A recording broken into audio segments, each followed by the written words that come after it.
Hey, Snake, since when did you learn how to use CQC? I got the training back when I was in Foxhound, but I never used it in actual combat. You had those skills all this time and never used them? Why? The man who taught me was my former commander in Foxhound. Big Boss? Never felt right using a technique learned from a man who'd betrayed his unit. Thinking back, CQC as a concept was way ahead of its time. Nobody was using it yet. Not the Green Berets, or the SEALs, or the CIA paramilitaries. And then earlier this year, the Pentagon declassifies Big Boss's file for some reason. All of a sudden, his story is the stuff of pop culture. Books, magazines, the net. And now people are taking another look at CQC. The war criminal, reinvented as a hero. Big Boss's exploits as a Cold War secret agent back in the 60s have made him a legend. The less people know about the truth, the more they can fantasize. Is that why you finally decided to use CQC? Because it's no longer just his anymore? The CQC soldiers use nowadays is a pale imitation. They're learning from reading about it. I learned through doing, and there's a world of difference. Then you want to teach them the real thing. The way you learned from your Big Boss. That's not it either. Some things aren't meant to be passed down to future generations. When some guy comes at me using that cookie-cutter imitation of CQC, my body just reacts naturally, that's all. Ah, I get it. An eye for an eye. Well, maybe not quite. I reckon they'd lose more than just an eye when going up against you.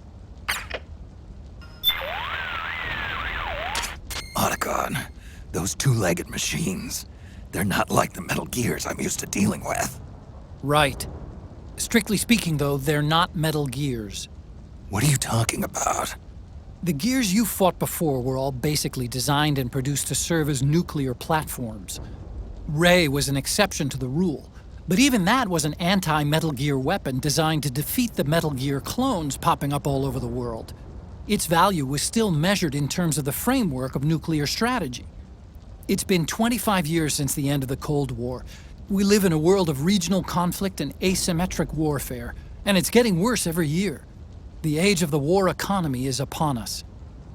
The value of Metal Gear as a weapon, the very concept itself, has changed with the times. You might even say it's evolved.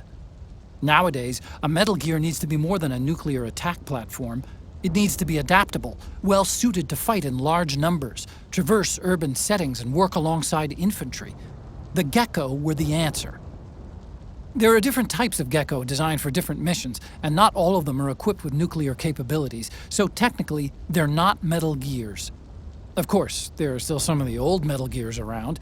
Their primary job is to launch nuclear strikes.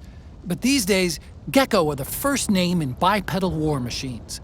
They may have gotten smaller, but they're as ferocious as ever. Whatever you do, don't underestimate them. Don't worry, I wasn't planning on it.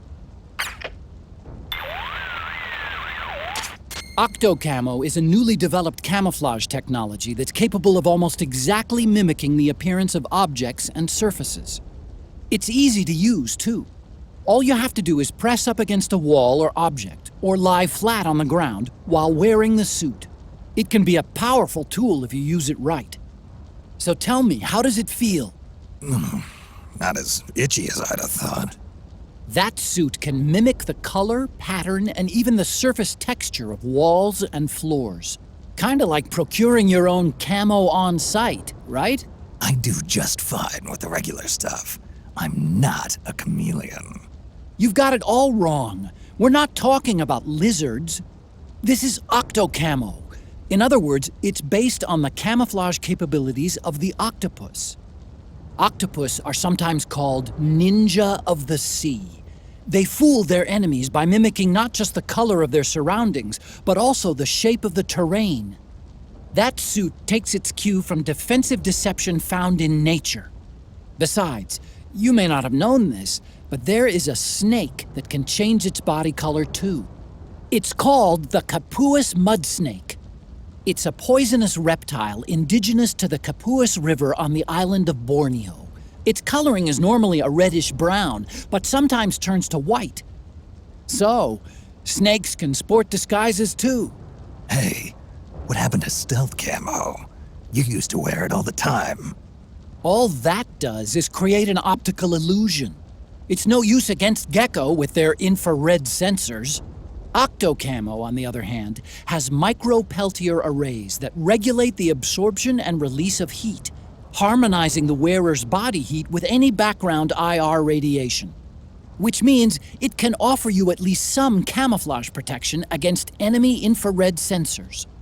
With so many unmanned weapons in the field these days, I'd expect it to outperform the old stealth camo. But if you start walking or running, or making a lot of noise, you'll risk getting spotted by the enemy. And get this, the suit also reduces the weight load on your body and amplifies muscle power. The inside lining sends a weak electric current through your body that stimulates phospholipid production inside your cells, improving circulation. That should make your life gauge recover more rapidly when you're hurt. In other words, Snake, it's a bit of a crutch. You can cut the senior citizen crap, Otacon.